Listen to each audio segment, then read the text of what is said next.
Boa noite, estamos aqui com mais uma live, Mulheres que Inspiram. E nossa convidada de hoje é a Cristina Rangel.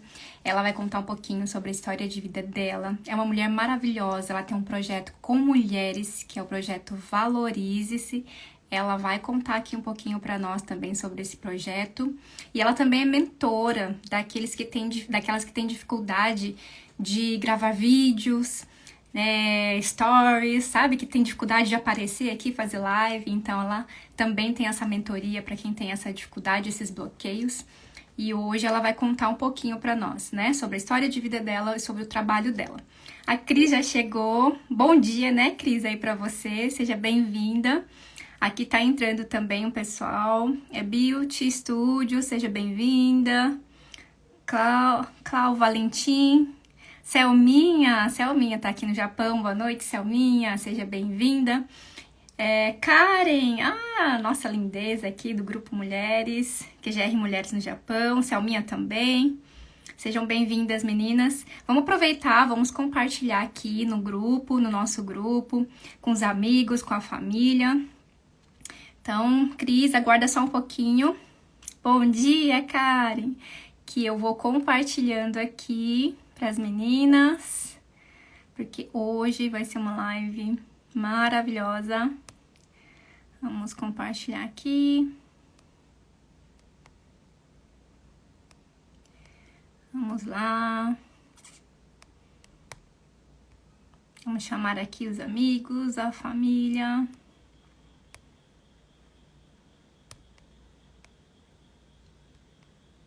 Aqui mais um pouquinho.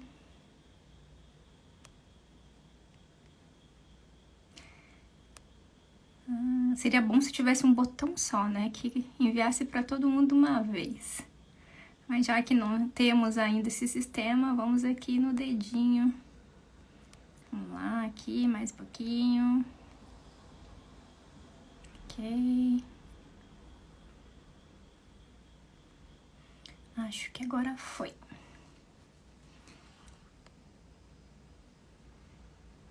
Mais esse aqui. Ok, agora... Opa, peraí. Foi.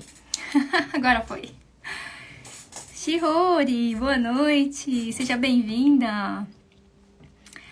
Acabou atrasando um pouquinho aqui, né? Mas já estamos aqui. Cris, está preparada? Posso te chamar, Cris?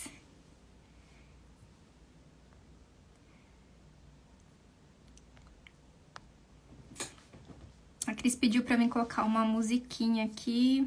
Eu vou ver se eu consigo. Peraí, deixa eu ver se eu consigo aqui.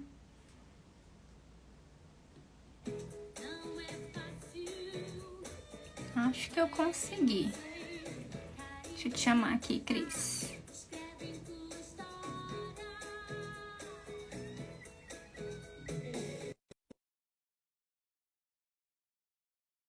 Convite.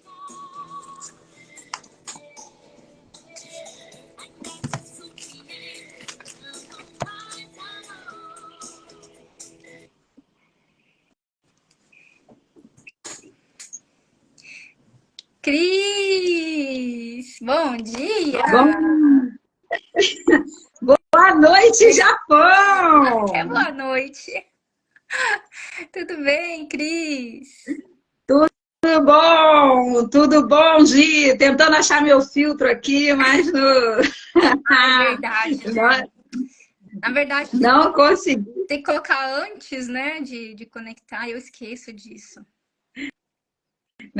Eu não consegui colocar até agora, Mas tá porque quando eu faço a live aqui, eu fazendo, né? Aí é mais fácil. Mas quando é outra pessoa que faz... sim. Aí tem que buscar, procurar, né? Tem que procurar o filtro, tem que procurar um monte de coisa aí, e eu não sei se eu vou conseguir achar... Peraí, achei, foi. Acho que foi. Cadê minha música, Gi, que você estava colocando aí? Olha, peraí que tá carregando. Ela tava tocando agora. Peraí. Eu consigo aqui. Vamos ver. Conseguiu? Consegui! Maravilha, então. Então fica no seu aí. Boa noite, Japão! Boa noite, as meninas do QGR, Japão! Gratidão aí, Gi, gratidão aí pelo convite. Meninas, tudo bem com vocês? Eu que agradeço, gratidão, Gi, pelo convite. Eu que agradeço, né, de ter aceito o convite de compartilhar um pouquinho sobre sua história aqui com a gente, né? E meninas, sejam bem-vindas aqui. Eu vi que entrou a Marli, Jaqueline, bom dia, mulheres. Bom dia para você também. Cris, seja muito bem-vinda. Estou muito feliz de você estar aqui com a gente. A Cris, ela tem um trabalho com mulheres muito lindo, né? Que é o projeto Valorize-se. E também é mentora para aquelas mulheres aí que têm bloqueios com vídeo, com live, stories. Então, a Cris, ela vai contar um pouco sobre o trabalho dela também. Cris, se apresente para nós. Boa noite, meninas do Japão, valorizadíssimas. Gratidão por estar aqui, Gi. Gratidão, é uma honra, né? Esse convite. Bem, eu sou Cristina Rangel, tá? Mais conhecida como Cristina Rangel, mas o meu nome é Ana Cristina. Ana Cristina, verdade. Muita gente não sabe, né? Porque eu uso Cristina Rangel, que é mais prático. E eu amo meu nome, Gi, porque a Cristina tem a ver com cristianismo, né? É descendente do cristianismo. Não é descendente de Cristo, que Cristo não teve descendência humana, né? Mas sou descendente do movimento cristão que foi iniciado pelos discípulos de Cristo, né? As pessoas que seguiram a Cristo naquela época. Então, eu amo meu nome. Nossa, que lindo! Tá? Sim, eu amo esse significado. Desde o dia que eu aprendi, eu amei mais ainda, né? Porque quando a gente começa a adquirir conhecimento, né? A gente vai expandindo a nossa mente e vai entendendo algumas coisas. Olá, Karen! Eu chamo de Teacher Cris. Obrigada, minha querida. A Karen, assim, é um amor, né? Se não fosse a Karen, assim, eu não tinha te conhecido, né? Se Deus não tivesse colocado a Karen na nossa vida aí, né? Faz essa ponte. Eu digo que ela é minha relações públicas. A Karen é maravilhosa. Internacional. Maravilhosa. Relações públicas internacional, fazendo essa ponte aí com a gente, né? E gratidão a Deus pela vida da Karen, porque assim eu pude conhecer a Gi, e conhecendo a Gi eu pude conhecer o QGR Japão, do qual eu faço parte, né? Exatamente. A Paty também, ó, boa noite. A Paty está aqui no Japão. Boa noite, Paty. Fátima, a Fátima deve estar no Brasil. Bom dia. Boa noite, bom dia para quem está aqui no Brasil. Aqui está muito frio dentro da minha casa hoje, né? Começou a esfriar aí, né, Cris? Começou a esfriar. Lá fora, Gi, apareceu o sol, o dia está lindo, maravilhoso. Ontem estava mais nublado, mas dentro de casa, né, tá frio. E eu sou muito fria. Eu sou muito fria. Somos duas. E aqui tá começando a esquentar, que já tá gostoso. Aqui a temperatura tá quente já, tá bem gostoso. Ah, jeitinho que eu amo. Ah, Mary! Bom dia, Mary. A Mary é consteladora, ela tá aí no Brasil. Maravilhosa também, viu? Tá muito bom frio, dia, né, Mary. A Karen saiu do frio pra entrar no outro frio. Ah, meu Deus do céu. A Karen tá por aqui ainda? Tá aí ainda. É, saudade do meu aquecedor, verdade. Aqui tem aquecedor. Que bom, Karen. Minha mão tá congelando. Eu não sou muito adepta do frio. Eu gosto do calor, gosto de piscina, gosto de sol, gosto de praia. Por isso eu moro hoje aqui na região oceânica aqui do Rio de Janeiro, né? Eu moro em Maricá.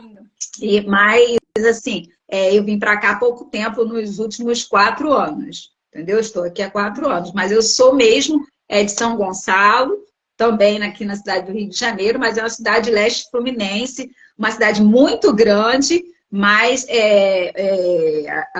com algumas curiosidades, né? Lá em São Gonçalo nós tem a maior favela da América Latina, que foi considerada Isso, agora é comunidade, né? Na minha época, gente, eu sou das antigas, tá?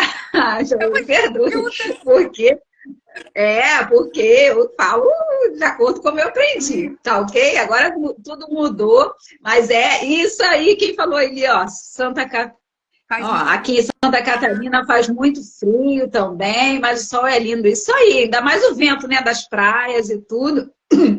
Então, Gi, aonde eu nasci, né, que é São Gonçalo, eu sou natural de São Gonçalo, a gente diz que é papa goiaba, Papa né? Que goiaba? é papa goiaba.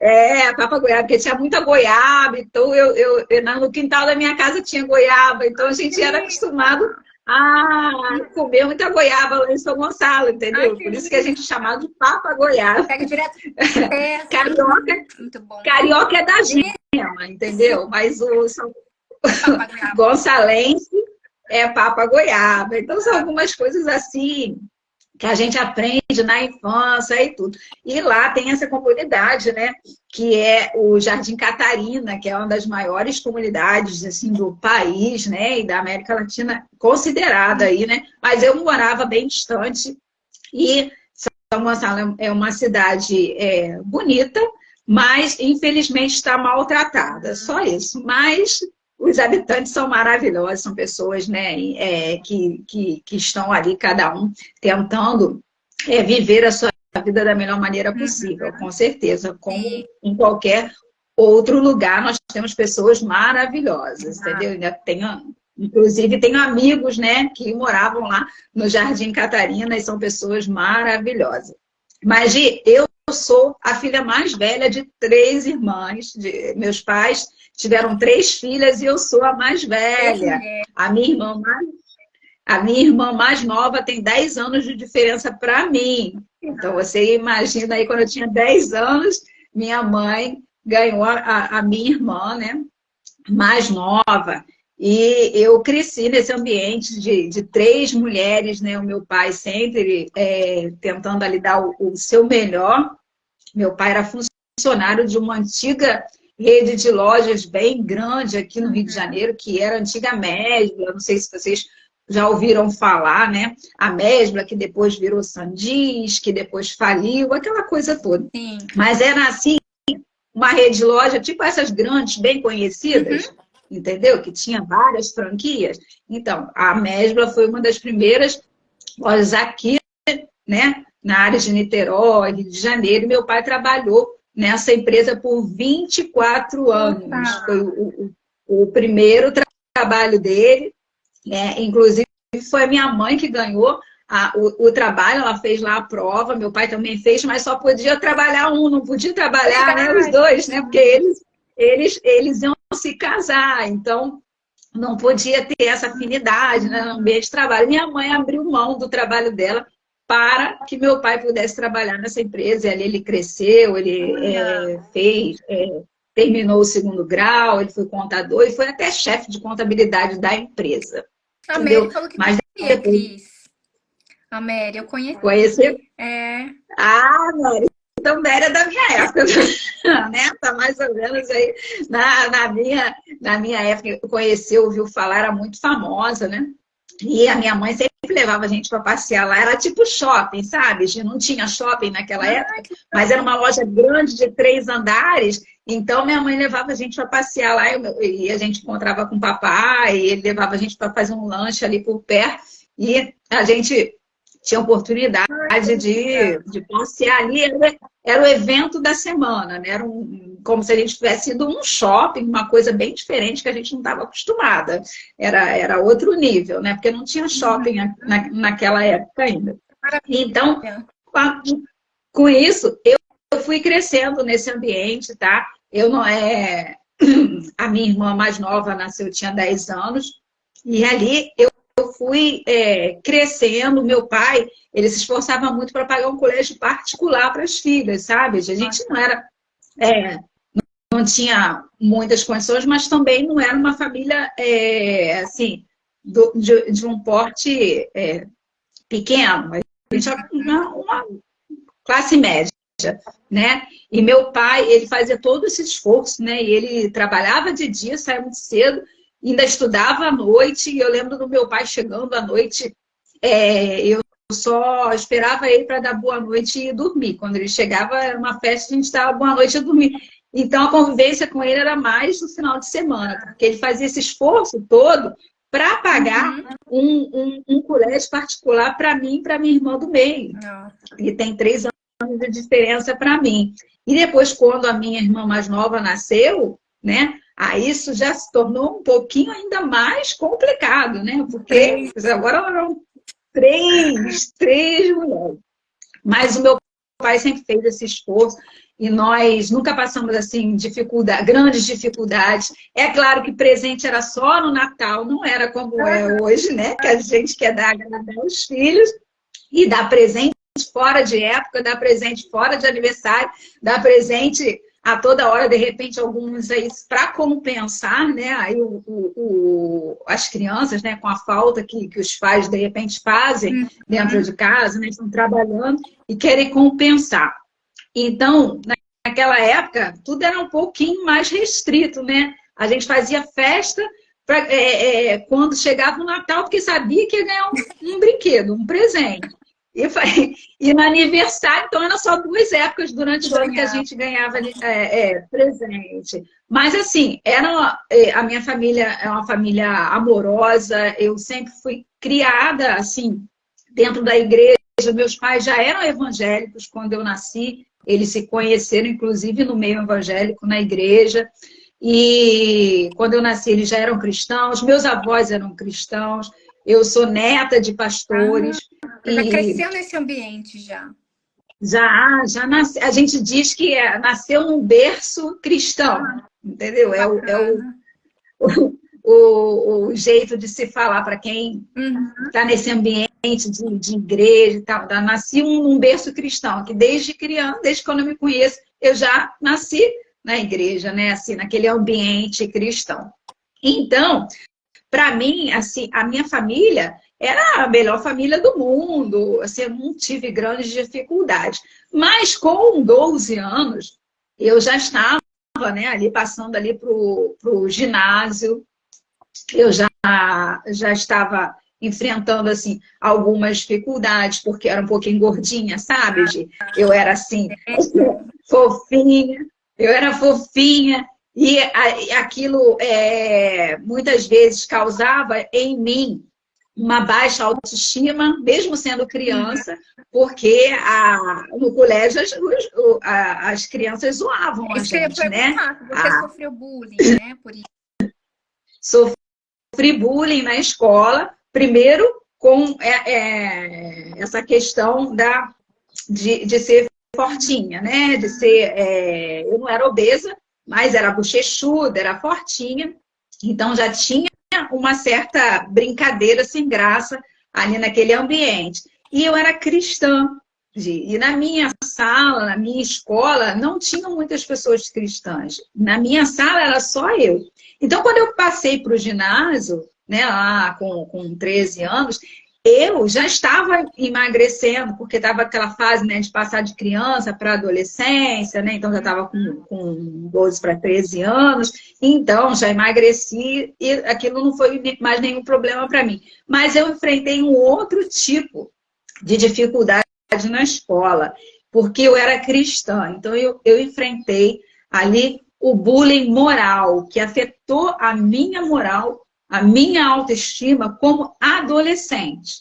Porque, independente de eu ter nascido na igreja, meus pais serem cristãos, eu não tinha conhecimento, entendimento naquela época de quem realmente eu era. O Cris, e naquela época também não se ouvia falar muito nessa parte, né, da espiritualidade, religião. A gente não tinha, eu ia na igreja... Tinha muito esse preconceito na época, né, Cris? Sim, sim. Você ia na igreja, você cantava, louvava, mas você não sabia de nada. Você só escutava aquilo...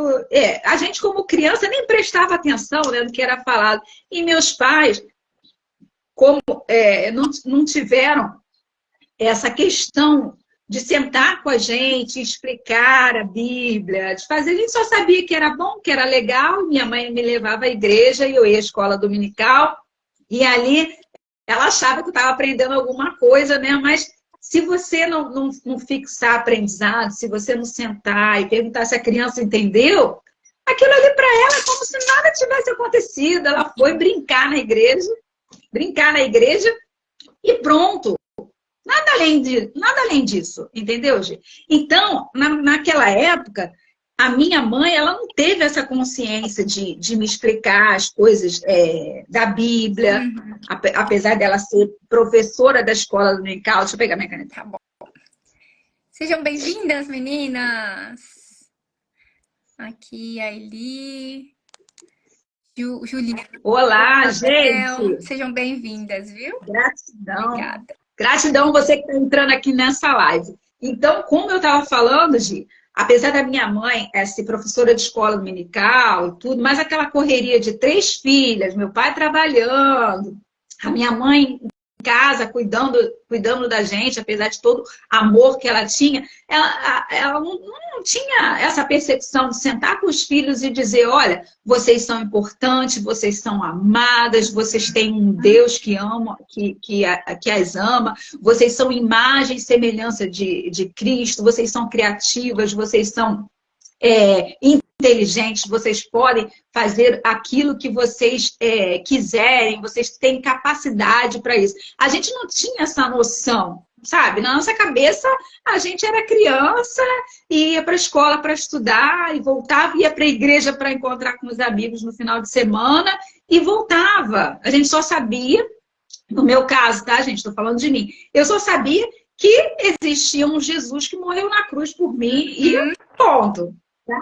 Então, quando eu comecei a sofrer o bullying dentro da escola, ali no ginasial, que a gente chama lá de zoação muito pesada, que começou a afetar a minha moral, porque eu era cristã, então como eu era uma menina muito tímida, introvertida, eu não era como eu sou hoje. Alegre, feliz, espontânea, igual vocês estão me vendo aqui brincando, conversando, falando. Não, eu era introvertida, eu era mais fechada, eu era tímida. Então, a minha autoestima, eu não sabia o que era isso, eu não sabia quem eu era, o que eu podia fazer, entendeu? Então, eu deixava qualquer coisa me afetar, entendeu, gente? Então, qualquer coisa me afetava. Então, se os meninos, né, naquela idade do ginasial, paquerando, dando em cima e tal, e eu não dava confiança, aquilo causava uma raiva nos meninos, porque eu não compartilhava com eles a mesma coisa que as meninas compartilhavam, que era aquela época de paquera, né, de ficar na escola, de ficar na hora do recreio. Eu não era esse tipo de menina. Então, isso causava, assim, uma raiva, né? E eles destruíam a minha imagem de uma outra forma, fazendo, no caso, aí, o bullying na hora do recreio, na sala de aula. Então, eu era discriminada porque era cristã, era a que não podia fazer os desfiles na escola, porque naquela época tinha desfile de moda, estavam ensinando, né, dentro das escolas as pessoas a desfilarem e tal. Eu não podia porque eu era crente, entendeu? Eu era cristã, então não podia participar. Então havia essa distância. Isso, essa separação era bem visível. Sim, sim. E para eles também, eu era a que não podia ir à praia, que não podia ir a festas, porque era cristã, entendeu? E eles não sabiam que no meu lar, ali com os meus pais, meu pai sempre levava a gente para colônia de férias, para praia. Então, eu sempre me diverti com a minha família. Nós nunca fomos assim, aquelas pessoas que não ia à praia, porque é crente. Não pode ir uma festa porque é cristão. Não, os meus pais tinham conhecimento sobre isso e a gente vivia uma vida normal. Só que dentro da escola, eles achavam que eu era a que não fazia nada, que não podia fazer nada. E com isso... Isso não trouxe uma revolta para você da religião? Não, porque eu gostava do ambiente evangélico, do ambiente cristão, porque eu tinha amigos ali, eu tinha pessoas que gostavam de mim, era o meu ambiente, as minhas amigas, onde eu podia, né, brincar, conversar e tudo. Apesar de eu não ter essa noção de autoestima.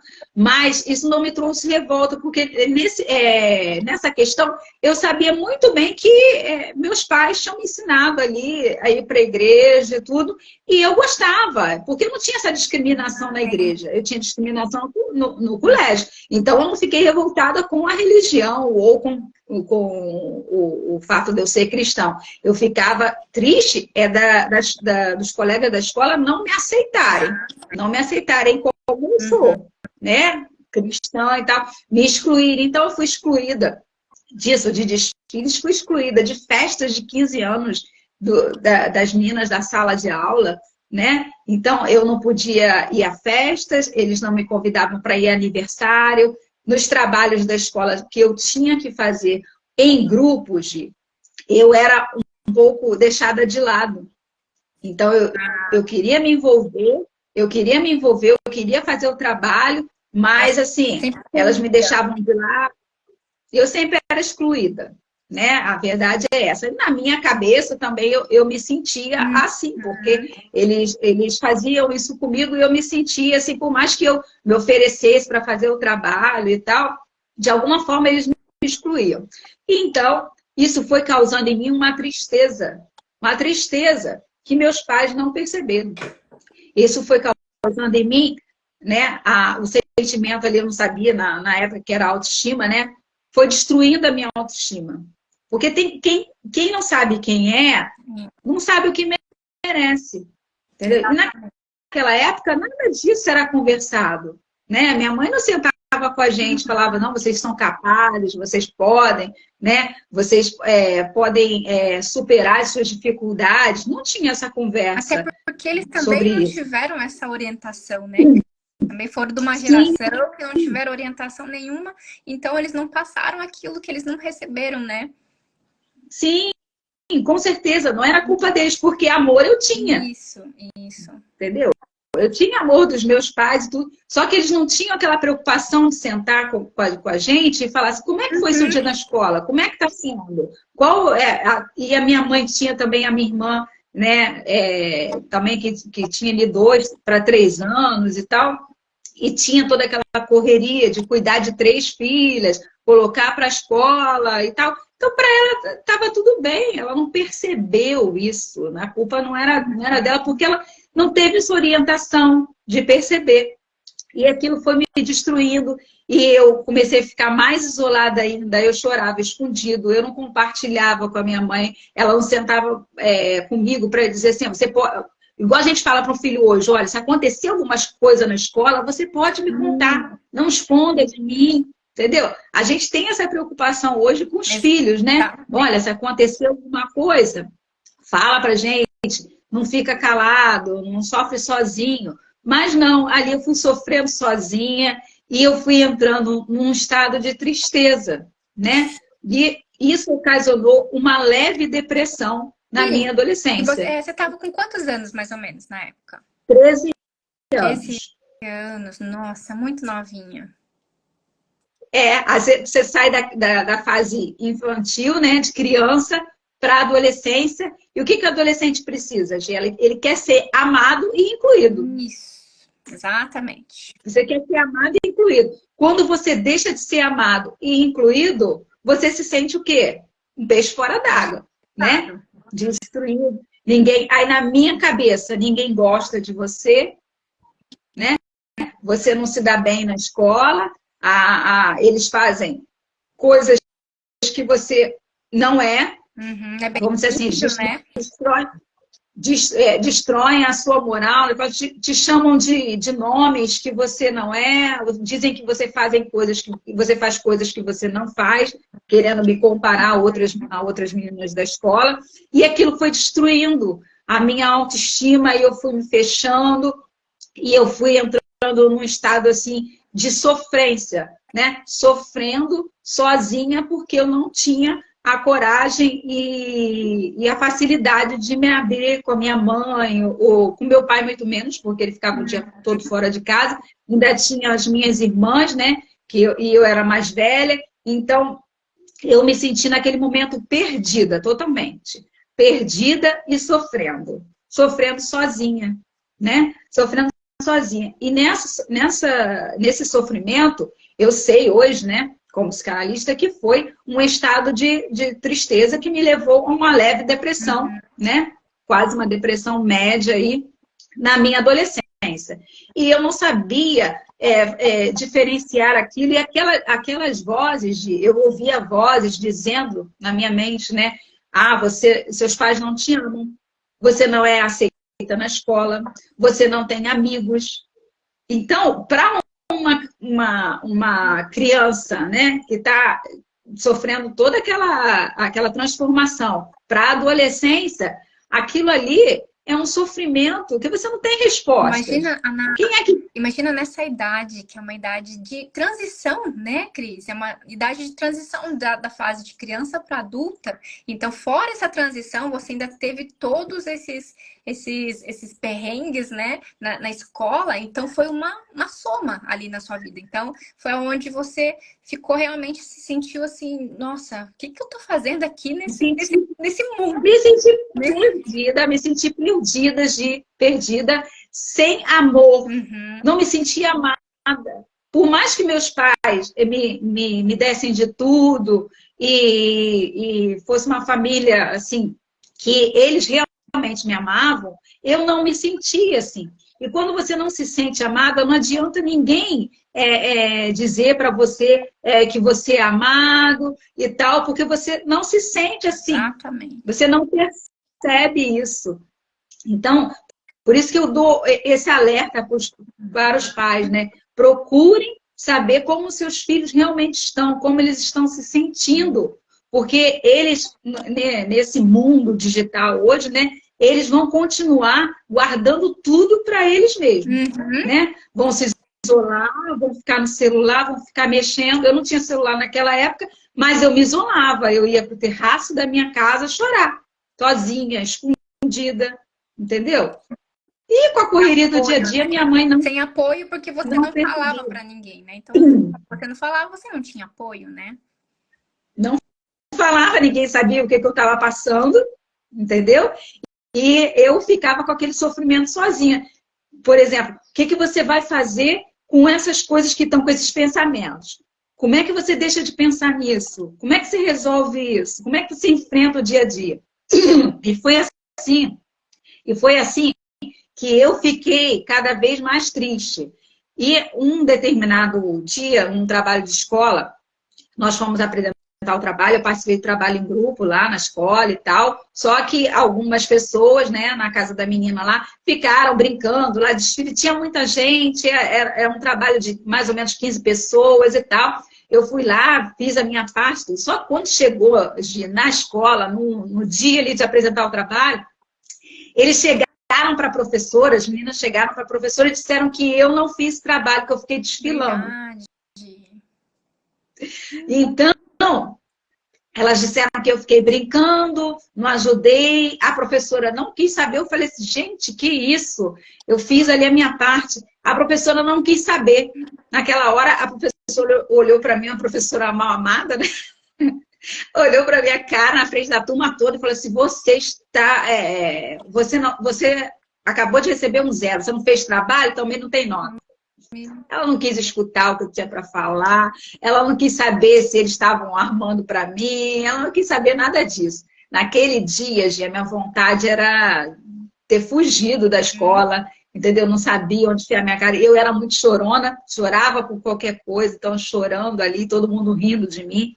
Então, você imagina, uma explosão de pensamentos, de sentimentos na minha cabeça, e eu não sabia como resolver isso. E nesse dia eu fui embora para casa, né, depois da aula, e minha mãe tinha levado, parece que as minhas irmãs ao médico.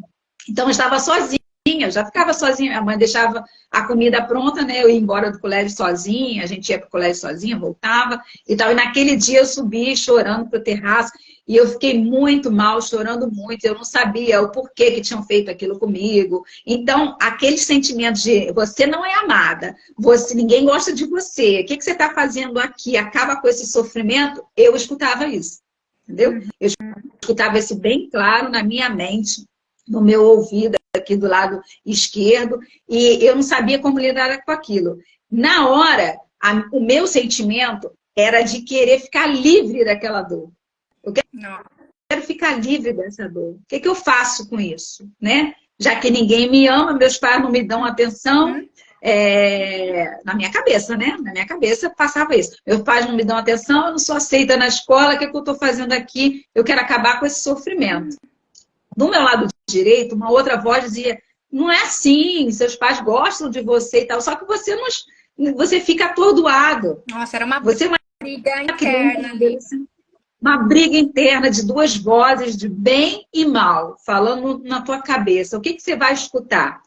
Uma adolescente que não sabe quem é, não tem noção do perigo, não sabia quem era, então escutei aquelas vozes falando para mim, acaba com esse sofrimento, porque ninguém te ama, ninguém gosta de você, você não tem mais o que fazer aqui. Naquele momento, eu fui para o parapeito do terraço da minha casa, eu olhei do lado do lado esquerdo da minha casa, que a minha vizinha tinha uma piscina muito grande, e eu olhei para frente na rua, não estava passando ninguém, devia ser mais ou menos umas 2 horas da tarde, e minha mãe não estava em casa, não tinha ninguém em casa, e eu falei assim, eu pensei assim, se eu me jogar na piscina, pode ser que não acabe tão rápido, então eu vou me jogar direto na rua, que já acaba logo com esse sofrimento. Quando eu fui colocar os meus pés em cima do parapeito para me jogar, Gi, eu escutei uma voz bradando comigo assim, não faça isso, você tem valor, eu já morri por você. Eu já morri por você. E se você fizer isso agora, você não vai viver as coisas grandiosas que eu tenho preparado para a sua vida. Ponto. Aí a gente se emociona, assim, eu me emociono, porque quando a gente conta, parece que a gente está revivendo, sabe, Gi? E eu escuto nitidamente essa voz falando comigo. Naquele momento, eu tirei os meus pés de cima do parapeito, né? Já estava com o pé do lado de fora. Eu tirei e me impulsionei para trás. Dali, eu comecei a chorar porque eu reconheci a voz que falou comigo, entendeu? Eu reconheci que era Cristo, porque eu ouvi falar na igreja, ali na escola dominical, que existia um Cristo que morreu por mim. Ali você entendeu? foi entender. Ali que eu fui saber que tinha alguém que me amava, que esse Cristo realmente existia, que ele não era coisa só da minha cabeça. Eu fui ter noção de que eu era amada, eu fui ter noção de que o que falavam na igreja para mim era verdade. Porque eu nunca tinha tido uma experiência com Cristo. Porque você pode ser filho de crente, você pode ter a sua mãe, o seu pai, crente, mas você tem que viver as suas próprias experiências. E a minha experiência foi essa. Exatamente. A minha experiência foi essa. De saber que eu tinha valor, sabe, Gi? E naquele momento, eu me impulsionei para trás, desisti daquele ato, e eu chorava muito, e eu só tinha vontade de agradecer, porque naquele momento eu escutei a voz mais maravilhosa que eu já escutei na minha vida, me dizendo que eu tinha valor. Não. E eu entendi que eu tinha valor, e eu entendi que Cristo era o meu verdadeiro amigo de todas as horas, e naquele momento eu fui muito grata, eu agradeci muito a Deus, e como adolescente, né, sem entender muito bem das coisas, mas eu resolvi acreditar que existia, que esse Deus, que esse Cristo que falou comigo me amava e me dava valor, independente de qualquer coisa. Entendeu, Gi? Então foi assim. Forte. Forte mesmo, né? A Rosélia tá falando forte demais. Muito forte. Amém. Porque você imagina, Gi, uma mãe chegar em casa, de repente, e saber que a sua filha tirou a própria vida sem saber por quê, qual o motivo, e sofrendo calado. Ficar sem respostas a vida toda, entendeu? Uma mãe, um pai que enfrenta essa situação de ver um filho tirar a própria vida, se culpa a vida toda porque acha que não deu atenção, porque várias coisas, mas não sabe que o problema é pessoal, é dentro de nós, é dentro de mim, dentro da minha cabeça. Porque eu não sei gerar as minhas emoções, eu não sei controlar os meus sentimentos, eu não sei lidar com os meus próprios pensamentos. Porque a gente tem que aprender a lidar com os pensamentos. E na minha época não tem psicólogo, não tem terapeuta, não tinha essa visão dos meus pais sobre isso. Como hoje, né, Cris? E não tinha internet na época também, né? Então não tinha como pesquisar, não tinha como a gente buscar ajuda online. Não tinha nada, não tinha nada, não né? tinha nada, não tinha nada. E eu não tinha acesso a isso. Agora, você imagina, hoje as pessoas já acham que fazer uma terapia, ir a um psicólogo, um psicanalista, é bobeira, ainda acham assim, entendeu? Você imagina naquela época, na minha época, que eu não tinha acesso a nada disso. E meus pais não sabiam lidar com isso. E por muito tempo, eles ficaram sem saber. Eu jamais contei para eles, entendeu? Eu fui, naquele momento ali, naquele dia ali, eu agradeci, eu comecei a tratar Cristo como meu verdadeiro amigo. Porque eu falei assim, eu tenho um amigo que é Cristo, que se ele não deixou de tirar a minha vida, é porque ele realmente me ama, né? Você não contou para os seus pais, Cris? Não. Não contei para os meus pais. Não contei. Porque, assim, como eu era muito tímida, introvertida, e já não conversava, eu falei, se eu for falar alguma coisa, aí que eles vão brigar comigo, na minha cabeça, né? Eu imaginei. Vão brigar comigo, não vão me deixar mais ir para a escola, não vão deixar eu sair sozinha, vão ficar com medo do que eu fiz, sabe? Então, eu fiquei ali chorando, agradecendo e continuei calada na minha. E fui enfrentando a situação do dia a dia na escola. Eu fui para a escola, continuei enfrentando o bullying, continuei enfrentando, só que com uma visão diferente, né? Eu falei assim, agora eu tenho um amigo e eu vou confiar nele e eu vou para a escola, né? E mesmo com toda a dificuldade que eu fui enfrentando aquela situação e tal, eu fui vivendo. Eu terminei o ginasial, terminei lá o segundo grau e fui vivendo a minha vida. Daquele momento para frente, eu só tinha uma coisa na minha cabeça. Eu tenho um verdadeiro amigo. Eu posso contar com ele em qualquer momento da minha vida, ok? Então, Cristo é meu amigo e tal. E naquele momento também, eu não tinha, assim, o cuidado ou entendimento que eu tinha que parar para ler a Bíblia, né? A gente vai à igreja e tal, só escuta o pastor falar e volta para casa. Então, você não descobre, você não senta ali, você não tem intimidade. Exato. Você não tem intimidade com a palavra, com aquilo que te alimenta, com aquilo que te traz força. Você não tem conhecimento da sabedoria, né? Você não tem instrução. Mas, assim, eu fui buscando, né, nas minhas orações e tal, força e entendimento ali para continuar a minha vida. Ô, Cris, a partir dali, você começou a ir para a igreja com outro olhar agora, porque você, né, até então, você estava indo por ir, né? Mas depois que você teve, né, essa presença muito forte na sua vida, como que foi para você? Você começou a entender, você começou a ir para a igreja sabendo... Eu comecei a me envolver. Eu comecei a me envolver com as coisas da igreja, eu comecei a participar do grupo de jovens, eu comecei a ajudar na escola dominical, a trabalhar com crianças, assim. Comecei a interagir mais com os jovens da minha igreja, a conversar, a brincar. Você está entendendo? Então, eu fui me colocando dentro do grupo de relacionamentos. Eu fui tendo relacionamento com os meus amigos ali da igreja, com os jovens, com os cristãos. Um olhar diferente agora, né? Com outra visão. Meu coração estava alegre, Ju.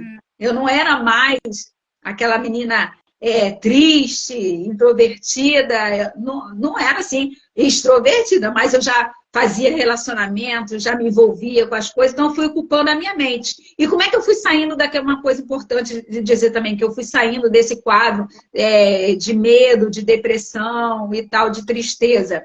Eu fui escutando músicas, naquela época era rádio, né? Então eu tinha gravador, aí eu gravava as músicas, olha só, sem eu saber de nada. Eu gravava as músicas, depois eu escrevia a letra, né? Ia apertando o gravador, escrevia a letra, a fitinha lá no gravador, ia escrevendo aquela letra no papel e depois eu ia cantando aquela música e aquelas palavras, aquele texto, aquela música foi fazendo eu entender que eu podia, que eu era capaz, porque até então eu não me achava capaz de nada, entendeu? Eu não achava que eu tinha capacidade de aprender, eu não achava que eu tinha capacidade de passar numa prova de matemática, porque eu fiquei independência em matemática no quinto ano, né, no ginásio, e eu ia perder o ano, e eu só lembro de ter feito uma oração sincera, porque minha mãe me colocou numa especialista, né, na aula de reforço, e era a professora, a Maristela, e foi ela que, com muito carinho, me ensinou um pouquinho de matemática, porque aquilo não entrava na minha cabeça. Aquilo não passa. Eu me achava incapaz de resolver uma equação. Entendeu? As matemáticas é um desafio, né? Não é? Aí eu falei assim, gente, eu vou perder o ano. O que eu vou fazer? É aquele nervoso de criança, né? Vou perder o ano, não vou passar em matemática, o colégio caro, né? No meu entendimento, eu nem entendi assim como um colégio caro para o meu pai pagar, né, para 2 filhas, mas eu entendi assim, poxa, se eu não passar, eu vou decepcionar meu pai, minha mãe, né, porque eu só estudo e eu tenho que passar. Então, eu me lembro de ter feito uma oração muito sincera, eu falei, Senhor, eu estudei aqui no reforço e tal, o senhor sabe que eu não entendo muita coisa, mas eu fiz a minha parte, eu estudei, então eu preciso passar nessa prova. A última prova do ano, para você passar de ano, né? Você precisa gabaritar, tirar pelo menos 5 ali. Aí no dia seguinte eu fui fazer a prova, eu lembro de que eu consegui passar, que eu tirei 5. Eu falei assim, gente, Deus me ouviu minha oração. Ali eu fui percebendo realmente que eu tinha aquele amigo que eu podia orar, que ele ia me responder. E assim eu fui vivendo minha vida, entendeu? Aí passei de ano, aí continuei, né? Ali terminando o ginásio. Aí depois fui para o 2º grau. E tudo que eu fazia, de uma entrevista de emprego, eu falei assim, Senhor, vai comigo, me ajuda. Pode ser que eu não tenha todas as qualidades que estão pedindo no currículo, mas se o Senhor for comigo, na minha frente, eu tenho certeza que eu posso passar, né? Uau. Então, tudo eu fui pedindo a Deus para me orientar na minha vida. E assim eu fui seguindo o caminho. Então, ali eu tive bons trabalhos, eu passei em entrevistas de emprego, eu fui crescendo, sabe? E eu conheci o meu esposo, e eu me casei. Então, tudo foi assim, e eu sempre envolvida na igreja e tal, já era uma pessoa mais alegre, mais feliz, eu fui me envolvendo. Só que, Gi, a gente, com o decorrer da caminhada, a gente vai se esquecendo de quem a gente é. A gente vai se esquecendo de ter essa intimidade com Cristo, mas no dia a dia, a correria do dia a dia, os afazeres, a gente vai se afastando dessa intimidade, desse relacionamento, de sentar à mesa e desfrutar do banquete que Cristo tem pra gente. Sim. Entendeu? Através de quê? Através da palavra. Porque eu ainda não era leitora assídua da palavra. Eu era cristã, eu ia à igreja, eu sabia que Cristo era meu amigo, eu vivia a minha vida, mas as questões do dia a dia não me deixavam parar para sentar, ler e entender a palavra de Deus, entender a Bíblia. E eu me casei, e eu tive problemas de relacionamento no meu casamento, porque o meu temperamento é totalmente diferente do temperamento do meu esposo. Então, eu quase voltei separada na lua de mel. Verdade.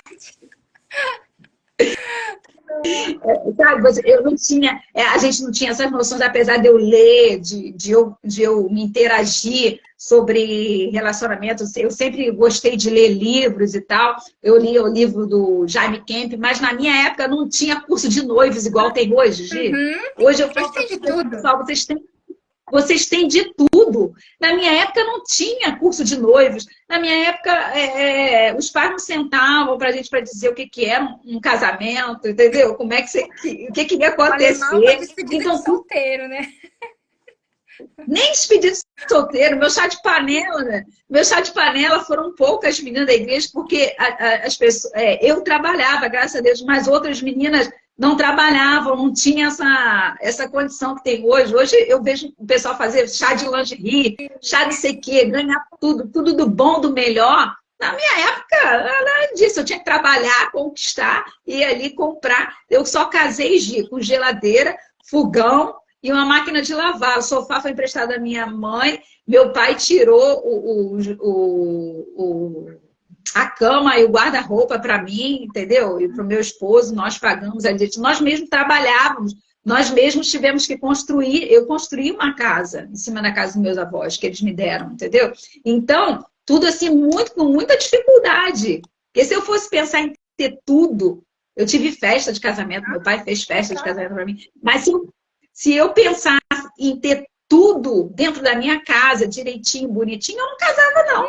Porque a minha realidade era totalmente diferente da realidade que tem hoje. Eu não imaginava que eu podia alcançar muitas outras coisas. Aí casamos. Na primeira semana, meu marido ficou desempregado, porque ele passou uma semana de lua de mel e a chefe dele, a gerente dele, tinha dito que ele tinha que ficar só 3 dias. Aí você imagina, você vai eu fui viajar, graças a Deus, né? Fui lá para Guarapari, né? Na região de praia e tudo.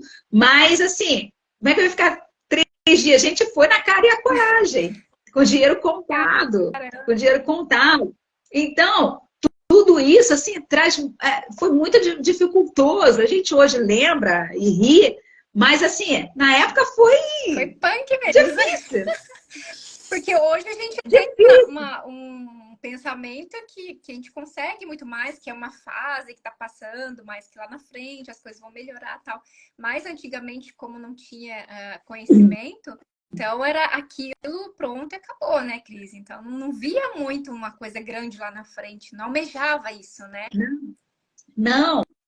O pouco que a gente conseguia, a gente dava graças a Deus, porque a gente falava assim, gente, a gente conseguiu construir uma casa, né? Aí eu fui mandada embora, ele também, junto, aí a indenização juntos, nós botamos laje na casa. Então, pelo menos com uma casa eu casei. Mas eu não tinha todos os móveis dentro de casa, entendeu? Como o pessoal tem hoje, a casa toda montada, não. Viajamos, mas com dificuldade, entendeu? Com dinheiro contado, com dinheiro contadinho. Aí, até na hora da gente vir embora da lua de mel, a gente queria lanchar. Aí, meu marido pagou o lanche, né? Então, e eu ainda estava com fome. Aí ele deu um pedaço do misto quente dele para mim. Aí foi onde você teve prova, esse é homem para casar. Aí ele lembra disso até hoje. Você é gulosa, ainda comeu a parte do meu sanduíche. Quer dizer, aí voltamos para casa, assim, com aquela coisa. O que vai acontecer agora, né?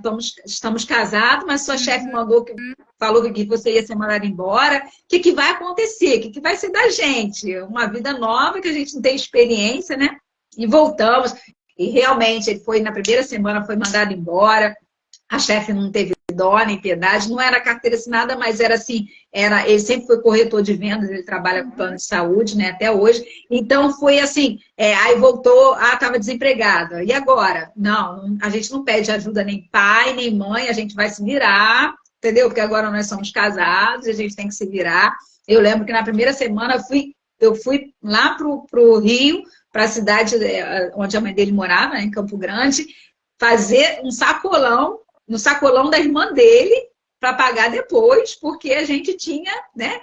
Tinha acabado de voltar de viagem, estava duro, sem nada, e precisava comer alguma coisa, né? E levar o alimento para dentro de casa. Mas ninguém queria, eu não ia falar pro meu pai que meu marido estava desempregado, nem ele ia falar, a gente foi se virando. E graças a Deus, Deus foi abençoando. E a gente foi, né, ali trabalhando, ele sempre foi muito esforçado, trabalhador, foi conquistando, eu também trabalhava. Naquela época eu trabalhava em escritório, então as coisas foram acontecendo, sabe, Gia? Acontecendo, mas assim, a gente não tinha noção, a gente não sabia, né, que a gente podia mais, que a gente tinha essa capacidade, porque a gente só tinha segundo grau, entendeu? A gente não, naquela época, meu marido, quando eu estava grávida do meu primeiro filho, que fez 27 anos agora esse mês, meu marido terminou o segundo grau, para você ter noção, de dentro do ônibus, assim, estudando aquelas provas. Aí ia lá e fazia a prova lá em Niterói, prestava aquela prova lá para poder passar, para tirar o diploma de segundo grau mais rápido. Então tem toda uma dificuldade. Eu estudava dentro do ônibus e eu já estava grávida, aquela coisa toda. E ele ainda trabalhava, né? E ele sempre trabalhou de autônomo, entendeu? Dificilmente ele trabalhou de carteira assinada, entendeu? Quando éramos noivos. Desafio, né, Cris? Era outros desafios. Então a gente não tinha essa noção, sabe? Tudo que a gente conquistava era com muito sacrifício e era tudo dificultoso. Aí ele foi tentar a faculdade, enfim, tentou faculdade 3 vezes, na terceira vez que ele conseguiu fazer, e eu trabalhava fora, e assim a gente foi criando os nossos filhos, sabe? Com muita dificuldade, mas graças a Deus nunca faltou nada, nunca faltou nada. Boa noite, pessoal que está entrando aí, gratidão, vocês estão aqui até agora, né? Então, aí nós fomos criando o nosso filho. Depois eu trabalhei, quando meu filho tinha 1 ano e meio, eu fui trabalhar numa rede de salão muito grande aqui no Rio de Janeiro, que chamava Werner Coifé. Eu fui ser recepcionista. Por quê, Gi? Porque o meu marido, nessa época, um pouquinho antes quando meu filho fez 1 ano, meu marido estava muito bem empregado, ele trabalhava, sempre trabalhou na Unimed, ele era contratado. Então, a gente tinha uma vida um pouco melhor, sabe? Então, nós fizemos uma boa festa, aniversário de 1 ano e tal, compramos um apartamento na Penha, com o dinheiro do fundo de garantia, para ele morar mais perto do trabalho. Então, aquilo para a gente, assim, foi o auge, né? Poxa, ele com 27, né? E eu aí com 24 para 25 anos, compramos, conquistamos, né? O nosso apartamento e tal. E, Gi, nós fomos morar no apartamento mais perto do trabalho dele, que trabalhava em Caxias, e comprou um apartamento na Penha, que era ali pertinho. Meu filho tinha 1 ano e 2 meses, quando nós moramos, 1 ano e 1 mês, mais ou menos. Quando nós mudamos para lá, para Penha, foi nós mudarmos em 3 meses. A Unimed fechou todos os contratos, mandou todo mundo embora. Como é que você paga apartamento? Eu só sabia chorar. Eu falei assim, Senhor, o que vai ser da gente agora, né? Fizemos essa investida. E conclusão, o meu apartamento já estava com mais de 3 meses, a prestação atrasada, já ia leilão, entendeu? Essa vida assim despencou. Meu marido ficou sem... O que vai fazer agora? Preciso vender o apartamento. A gente ficou sem, assim, sem chão. E eu acreditando, falei assim, não é à toa, não é possível que Deus me mandou para cá, me deu esse apartamento, agora eu vou ter que desfazer e tal. Aquela coisa, né, de não querer acreditar. Mas então, eu sei que a solução foi, Senhor, ajuda, porque senão nós vamos perder o apartamento para a Caixa Econômica, com entrada, com tudo, já está tudo atrasado. Gi, na última semana, eu sei que Deus mandou uma pessoa, e a pessoa comprou o apartamento ali à vista, pagou a gente, pagou a Caixa Econômica, e nós não perdemos o apartamento, e graças a Deus, nós ainda saímos com o dinheiro e voltamos a morar na minha casa própria, que era aqui em São Gonçalo. Então, foi mais uma vitória que a gente teve, apesar de estarmos assim, no sentido frustrados, que o seu sonho não deu certo, mas você não saiu perdendo muita coisa. Você conseguiu, né, ganhar o dinheiro do apartamento, voltar para sua casa, graças a Deus eu tinha casa própria, entendeu? Que era no quintal dos meus avós e tudo mais, era a minha casa. voltei de novo. Então, você tem que, eu falei assim, você tem que passar aquela vergonha de voltar para casa, de todo mundo ver você voltando e tal, aquela frustração, aí começa tudo de novo. E a gente foi indo, e graças a Deus nós fomos conquistando as coisas. E ali eu trabalhei, depois eu comprei outra casa em Marambaia, São Gonçalo. A gente sempre teve vontade de crescer, sabe, Gi? Então a gente nunca parava de tentar investir em imóvel, entendeu? Eu quero sair daqui desse lugar que eu tô, eu não quero ficar acomodada aqui, então vamos. Eu sempre tive vontade de ter uma casa com quintal, aquela coisa toda. Então nós compramos uma outra casa também ali, pagamos e tal, depois nós nos desfizemos da casa, voltamos de novo para São Gonçalo. Olha só, segunda vez, segunda frustração. Aí tivemos que ficar ali morando em São Gonçalo. Tivemos algumas dívidas, tivemos que pagar, entendeu? As dívidas. E continuamos morando ali em São Gonçalo. Conclusão, minha filha nasceu e tal, eu não tinha nada, enxoval, nada. Quando a minha filha nasceu, foi tudo providenciado por Deus, porque meu marido, além de estar desempregado, eu também estava, né? Eu já não trabalhava mais na rede de salões. Então, dali em diante, nós sempre fomos autônomos, né? Meu marido mais do que eu. E eu tive que depender totalmente, da minha força de vontade, da força de vontade do meu esposo e de Deus. Dele abrir os caminhos, dele proporcionar uma direção, dele proporcionar uma venda, porque meu marido sempre trabalhou com venda, entendeu? Então, a gente mexeu com vários negócios, pagamos todas as nossas dívidas, o Senhor nos abençoou, e ali a gente foi tendo maturidade de construir primeiro uma estrutura, né? De ter uma outra fonte de renda, de conhecer outras fontes de renda. A gente foi investir agora o quê? Em casa, porque a gente tinha um terreno do lado da nossa casa, então a gente foi construir outras casas, nem kitnets, para a gente poder ter uma fonte de renda. A gente foi pensando, né, no futuro, ó. Não é primeiro a nossa casa, a gente tem que ter primeiro uma fonte de renda, uma estrutura, para depois ter um outro estilo de vida.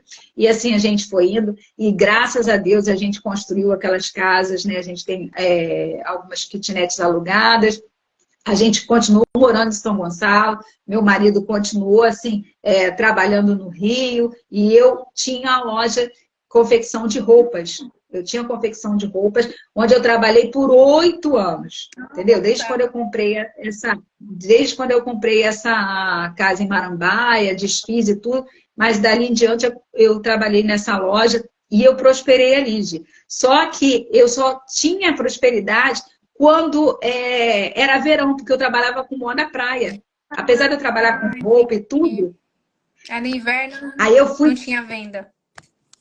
No inverno, para você sustentar a loja, né, apesar de eu fazer roupa de festa, era muito mais difícil. E eu tinha que trabalhar com costureira, eu tinha que pagar costureira, tinha todo um processo, né? E eu fui indo, eu consegui ficar 8 anos naquela loja, eu prosperei naquela calçada, eu peguei a loja pequena, depois fui para uma loja média, depois fui para uma loja grande, mas aí fui prosperando ali, mas infelizmente veio 2014, 2015, aquela pequena marolinha, aquela pequena, né, dificuldade econômica que todo o país e todo mundo sofreu aí mundialmente, isso afetou os comerciantes, né?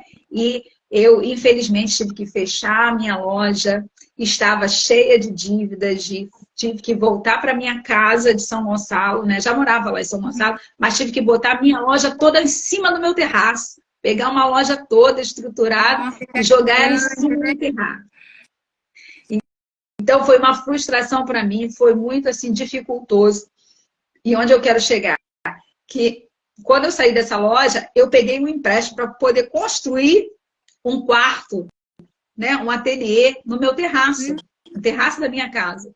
E eu consegui, graças a Deus, eu ainda consegui esse empréstimo na Caixa Econômica. E eu construí ali, meu pai ajudou, assim, com a mão de obra, né? Meu marido, eles mesmos construíram ali, fecharam meu terraço, e eu coloquei a minha loja ali e fui trabalhar em casa, né? Fui trabalhar no terraço da minha casa, trabalhar em casa. Só que, assim, aquela dívida que eu fiz para construir aquilo ali, Gi, aquela dívida ali, eu não consegui pagar. Então, quando foi já na terceira prestação, que eu falei assim, Senhor, e agora? O que eu vou fazer? Uma mulher que estava cheia de dívidas, já tinha fechado a loja, o país em crise econômica, e eu cheia de dívida, e eu com aquela prestação da Caixa Econômica, costurando ainda para poder pagar os aluguéis da loja que eu saí devendo, que graças a Deus a minha senhoria era maravilhosa comigo, então não ficava me cobrando e tal. Uma pessoa maravilhosa. Mas tinha dívida ainda para pagar, né, Cris? Eu tinha que honrar minhas dívidas. E eu fui para o terraço da minha casa costurar. E eu cheguei, Gi, numa crise tão grande de ansiedade que eu não conseguia pagar, que eu tive um transtorno de ansiedade. Eu dormia, acordava com meu coração acelerado. Como é que eu vou pagar? Como é que eu vou pagar? Como é que eu vou pagar? Não sabia. E aquilo foi trazer um transtorno tão grande para mim que eu tive uma crise de ansiedade na cozinha da minha casa. Eu não conseguia nem abrir a torneira para lavar a louça, nem fechar a torneira. Eu parei, eu travei. E naquele momento, eu falei assim, Senhor, tem misericórdia de mim, eu não aceito isso. Parecia que eu ia dar um infarto, Gi. Ali eu soube que era transtorno de ansiedade, porque eu já sabia o que era depressão. Então, ali eu soube o que era transtorno de ansiedade, uma coisa que transtorna a sua vida de tão nervoso que você fica com o futuro. Paralisa você, entendeu? Eu ainda não era psicanalista, nem era costureira, mas eu escutava, assim, palestras de psicólogos e tal. E naquele momento, eu falei assim, Senhor, eu não tenho como ir para o hospital agora. Então, eu não aceito mais isso sobre a minha vida. Eu não aceito esse coração acelerado. Eu não aceito ficar travada, parada aqui com esse transtorno de ansiedade. Por favor, tira essa carga de cima de mim. E naquele momento, Gi, foi assim, um alívio. Porque eu lembrei de Mateus, né? Mateus 11, que diz, lançai sobre mim toda a vossa ansiedade, aprendei de mim que sou manso e humilde. Vinde a mim, todos vós estáis cansados e sobrecarregados, e eu vos aliviarei, né? Levai sobre vós o meu jugo e aprendei de mim que sou manso e humilde de coração. Então, naquele momento ali eu lembrei que eu tinha um Deus, um amigo, um Cristo, que eu tinha esquecido, que ia levar o meu fardo, que ia trocar comigo, que ia aliviar o meu peso, a minha carga. Entendeu, gente? Naquele momento, Deus tirou aquela sensação dos meus ombros, aquele fardo, aquele peso, aquele pensamento acelerado de preocupação. Como é que eu vou pagar? Como é que eu vou pagar? Naquele momento, eu pude respirar e eu comecei a entregar tudo que eu tinha esquecido, que eu podia entregar nas mãos de Deus. No meu verdadeiro amigo, que eu já tinha esquecido, já que ele era meu verdadeiro amigo, que eu podia dividir com ele o meu fardo. Porque quando você está muito sobrecarregado, Gi, você vai esquecendo, você vai se afastando. Quando você não tem relacionamento com Cristo, você vai se esquecendo das promessas que Ele tem para você. E é onde vem esses desafios maiores que é para você... Opa, peraí, não. Deixa eu lembrar que eu tenho um Deus aqui na minha frente, né? Que eu preciso e me ajuda, né? Que eu tenho Ele comigo. Eu tenho um amigo. Exatamente. Isso. Porque lá em João 15, né, ali na passagem da videira dos ramos, Jesus fala, eu sou o seu amigo. Porque os servos não sabem o que o Senhor faz. Mas o amigo sabe, não os chamam mais de servo, eu os chamo de amigo. Então, eu podia dividir aquele fardo. Ele me convidava a tirar todo aquele peso do meu ombro, porque eu não tinha condições de pagar psicanalista, nem psicólogo, porque eu estava toda endividada.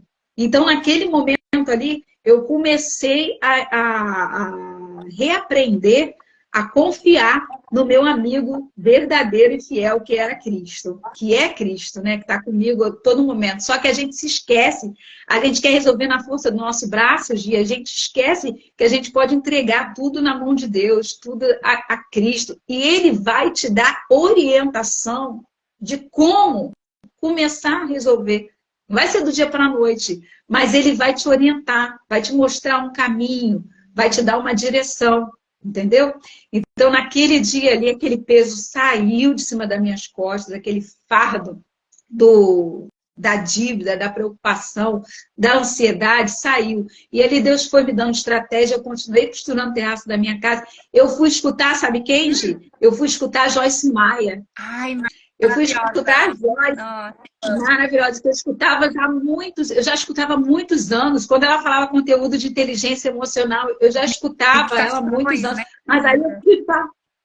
mas aí eu fui parar para prestar atenção, entendeu, Gi? Para prestar atenção no que ela falava, para anotar, para escrever, e eu costurando ali, eu escutava mais de 3 vezes ao dia uma pregação dela de como resolver seus problemas financeiros, entendeu? Começa com o pequeno, começa com aquilo que você pode, com as coisas menores, deixa as grandes para depois. E ela foi me dando instrução, orientação. E eu fui escutando conteúdos de inteligência emocional, eu fui me apaixonando por esse mundo. E ali eu fui pagando minhas contas, eu coloquei tudo nas mãos de Deus. E em 3 meses eu quitei minhas contas, quitei minhas dívidas. Graças a Deus o Senhor me ajudou. E eu fui, né, ali aliviando aquela pressão, aquele cargo, eu fui tendo mais intimidade com Deus. Apesar de eu ser cristã, não significa que eu tinha muita intimidade de relacionamento com Cristo, né? Eu sabia que Ele era amigo, sabia que Ele me amava, mas eu não estava desfrutando disso. E a gente se esquece de desfrutar da companhia de Deus, né? Com aquela pessoa que sai correndo de manhã, não toma nem um café, tem uma mesa posta para você. Tem tudo ali. Mas você sai correndo, você pega só um cafezinho, dá um beijinho, vamos dizer, nos filhos e tal, sai correndo, vai embora. Você não desfruta do que você pode pegar, você não aproveita. Valor, né? Não, você sai correndo. Você não vê se você está na casa do pai, que você tem acesso à geladeira, a tudo, as promessas, e você não pega nenhuma delas. Você não se informa, você não tem conhecimento sobre isso. E naquela época ali, eu fui abrindo a minha mente para esse tipo de conhecimento, para esse tipo de relacionamento, entendeu? E a minha mente foi se abrindo, se expandindo.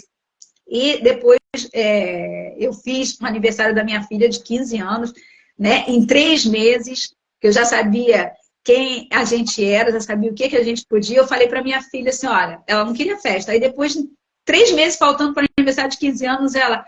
Mãe, tô com vontade de fazer a festa. Eu falei, Senhor, e agora? O que a gente faz? Tá em cima já.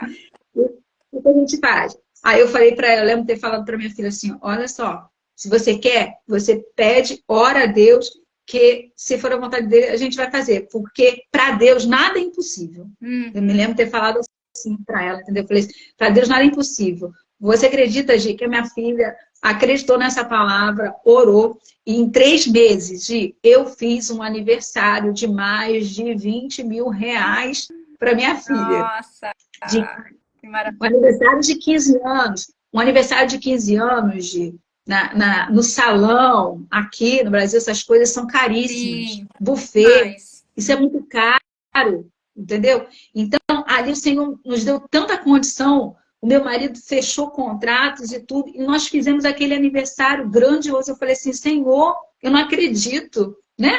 Não acredito que eu estou vivendo isso. Eu comecei a descobrir que eu podia.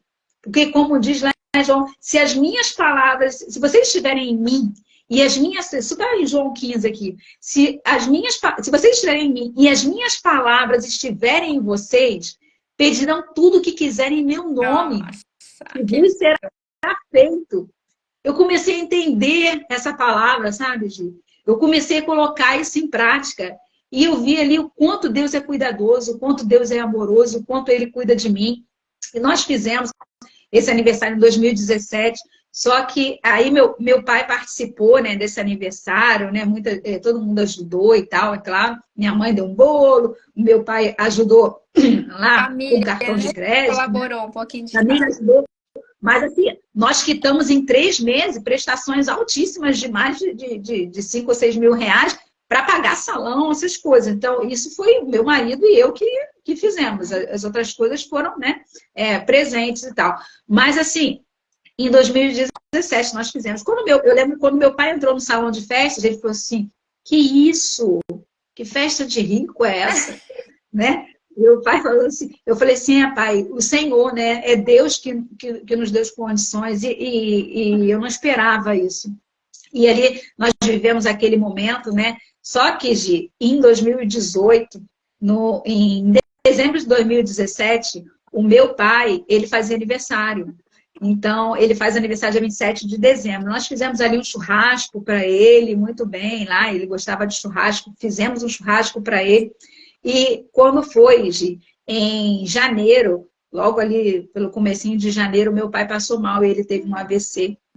E fui eu que socorri meu pai, fui eu que vi, eu tinha acabado de conversar com ele, subi para minha casa, quando eu vi ele, um barulho muito grande, ele tinha caído no chão, ele teve um AVC, e ele ficou 12 dias no posto de saúde ali, entrou em coma, e infelizmente meu pai veio a falecer. Foi muito rápido. Naquele momento, muito rápido, muito rápido. 12 dias, e ele foi e não voltou mais. E meu pai nunca tinha ido ficado em hospital, nada disso, né? Ele estava tratando, ele tinha coração grande, tudo bem, estava tratando, tinha um princípio de diabetes, que a gente achou que estava ali controlado, mas tinha pressão alta, estava tomando remédio quando queria, não fez aquele controle e tal, virou uma bomba relógio, deu um AVC, e infelizmente, em 15 dias, ele veio a falecer. Então, no dia 25 de janeiro, eu estava sepultando o meu pai. E aquilo, para mim, foi um trauma muito grande, porque eu era muito apegada ao meu pai. Foi assim, um sentimento muito frustrante. O luto, né? Você precisa viver o luto. E naquele momento ali, eu cheguei eu fiquei os 12 dias ali sem dormir, orando no terraço da minha casa, pedindo a Deus que curasse meu pai, porque ele era novo, tinha 69 anos, a minha mãe é nova, e meu pai precisava viver, porque ele ainda tinha muita coisa para viver. Eu, no meu pensamento, né, como filha que amava muito meu pai, eu pedi assim, Senhor, deixa o meu pai viver, né? Me leva, mas deixa o meu pai viver, porque eu pensei assim, minha avó precisa dele, que minha avó tinha já 90 anos, né? Olha. E tem a minha mãe, e ele era filho único. Então, aquele turbilhão de emoções, eu pedi, eu cheguei a pedir ao Senhor, Senhor, deixa o meu pai vivo e me leva, porque meus filhos têm o meu marido, eles já estão criados, já estão, né, adultos, e eu falei assim, Senhor, misericórdia. E naquele momento, o meu amigo, Cristo, naquele momento, ele foi comigo, mas nem tudo que a gente pede para Deus, né, Gi, a gente consegue, e tem horas que a vontade de Deus precisa ser feita, e levar... Nem sempre é a nossa vontade, né? a vontade de Deus. Não é a nossa vontade, a gente tem que aprender, né? Todo mundo um dia vai passar pelo dia mal, que é o dia da dor, que é o dia do luto, o dia do sofrimento. E foi a primeira perda que eu tive, né? Assim, familiar, né? Que eu tive grave, assim, porque era o meu pai. Era o meu pai, entendeu?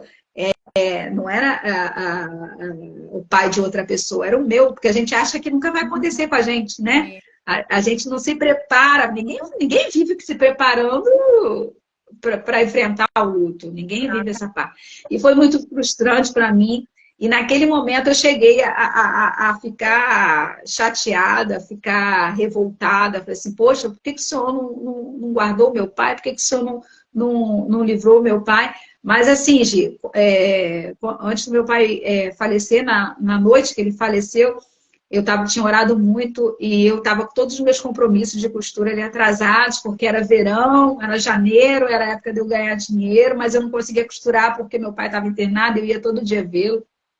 E na terça-feira à noite eu falei, Senhor, se o senhor não for curar o meu pai, o senhor pode levar, porque eu não quero o meu pai aqui cheio de sequelas, eu sei que ele não vai querer isso, né? Então, se é por causa da minha oração, que o senhor ainda não levou, porque realmente eu estava orando todos os dias, entendeu?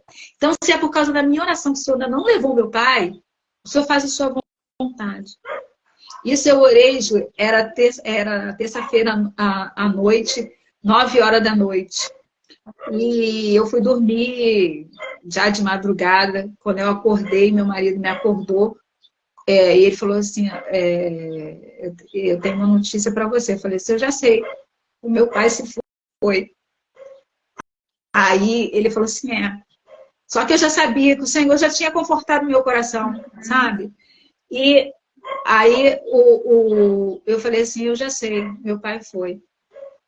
Então, o óbito do meu pai, Gi, foi 9h10 da noite.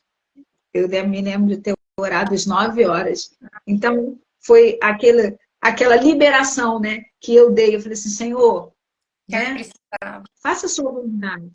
Entendeu? Porque às vezes a gente ora muito, a gente quer muito uma coisa e Deus só está esperando você abrir mão daquilo para ele poder fazer a vontade dele. Muitas vezes, entendeu? Cris, é um pensamento que a gente tem egoísta sem que a gente perceba, porque a gente quer para nós aquilo que é melhor para nós, mas a gente não vê o que é melhor para o outro, a gente não sabe o que Deus quer para, né, com aquela pessoa ou com aquele momento. Então é nesses momentos que a gente tem que realmente falar, Senhor, faça a sua vontade, não o que eu quero, não o que é melhor para mim, mas o que você realmente quer, né, Cris? Sim, sim. Aí naquele momento, né, teve toda essa frustração, tudo. A ficha só caiu, né, depois que você volta, depois que já tem ali a primeira semana do luto, aí que essa ficha vai caindo. Então eu morava ali, meu pai morava na casa ao lado, eu morava em cima da casa da minha avó, então todo mundo no mesmo terreno, sabe? E aquilo foi muito frustrante para mim, porque em todo lugar eu via o meu pai, né? Quando ele chegava, ele me gritava, ele falava comigo. Então foi um momento de luto que eu tive que passar, que eu tive que crescer, que eu tive que amadurecer. Só que eu estava ali dentro daquele ambiente, naquele lugar ali, e eu deixei de cantar na igreja, era ministra de louvor, eu falei assim, não quero mais cantar, não tenho mais força, para que eu vou cantar? Entendeu? Não tenho mais vontade, tudo. Eu cheguei a ficar assim, né? Aquela coisinha que você fica revoltadinho, né? Então eu cheguei, era um momento de luto, era um processo, né? O luto, ele precisa ser vivido, né? Na fase de pelo menos aí, uns 3 meses. Você precisa passar, você precisa chorar, você precisa botar para fora. Ele precisa ser vivido, né? Para umas pessoas demora mais, para outras menos. Mas, assim, foi um momento que eu tive que aprender a conviver com aquela dor, entendeu? E eu aprendi a conviver com aquela dor, depois as coisas foram voltando ao normal, eu voltei para... Tá tudo bem aí? Vocês estão me escutando? Sim, sim. Deu uma travadinha, mas já voltou. Tá. Aí eu voltei para os meus afazeres na igreja, eu já era ministra de louvor, tinha muitos afazeres, voltei, fui fazendo as coisas e tal. Só que a morte do meu pai, Gi, trouxe para mim vários questionamentos. E eu comecei a me questionar: quanto tempo eu tenho? O que eu vou fazer? Quais são os meus sonhos? Porque quem não sabe quanto tempo tem, não tem tempo nenhum. Então, eu comecei a olhar a vida e falei assim, gente, meu pai é tão novo. A minha avó, né, ficou aí com 90 anos e meu pai se foi. A minha avó sozinha agora, a minha mãe cuidando dela, claro. Mas, assim, é uma coisa que você não espera, perder um filho, a ordem totalmente contrária das coisas, né? Porque o natural é os pais irem primeiro. Então, eu fui aprendendo, fui amadurecendo, e aquilo me trouxe questionamentos que eu falei assim, para onde eu vou? O que eu quero fazer? Quem eu sou? Estou aqui para quê? Quanto tempo eu tenho? Então, tudo isso foram questionamentos que foram aflorando em mim uma outra visão, uma outra maturidade. Deus foi trabalhando na minha mente e foi me dando direcionamento, sabe? Eu comecei a ter vontade de sair daquele ambiente ali que me trazia tristeza, porque em tudo eu lembrava do meu pai, eu vi o meu pai. Então, eu fiquei muito triste. E como eu já tinha por várias vezes tentado sair de lá da minha casa e tinha voltado de novo, como eu te expliquei aqui na live, né, que já tinha voltado 2 ou 3 vezes, eu tive novamente essa vontade, esse desejo de sair dali, entendeu? De viver coisas novas, de fazer coisas novas, de ter uma vida de qualidade, de ter mais tempo para minha família, de viver os meus sonhos. Aí eu fui fazer todos esses questionamentos e me deu a vontade de sair dali e eu coloquei tudo nas mãos do Senhor e o Senhor foi colocando no meu coração de sair dali e vir morar em Maricá. E eu conheci Maricá e foi assim, surpreendente, porque eu fiquei procurando casa por várias coisas, sem ter condição de pagar um aluguel, sem ter condições de vir para cá. E o Senhor, Ele foi colocando as pessoas no meu caminho, uma amiga que já morava aqui, me trouxe para conhecer a cidade, aí eu fui me apaixonando, aí eu queria vir todo final de semana, aí eu convenci meu marido, né? Ah, vamos para lá, vamos alugar nossa casa aqui, vamos para lá. Mas a gente já tentou outras vezes e não conseguiu e tal, aquela coisa toda, aquelas dúvidas cruéis, mas o Senhor preparou tudo, assim, preparou uma casa aqui pra gente. Quando eu já tinha desistido de vir morar aqui em Maricá, porque eu falei assim, eu não tenho condições mesmo, a pessoa que eu ia alugar a casa desistiu de alugar e tal. Conclusão, ligou uma pessoa para o celular do meu esposo e falou assim, você não está procurando casa aqui em Maricá? Eu vi que você viu no meu site. Vem cá, aqui na minha casa, ver tal dia, tal hora, mas eu só posso esse dia, esse horário, porque eu estou tirando as coisas da casa, que eu moro em outra região, em outro município, e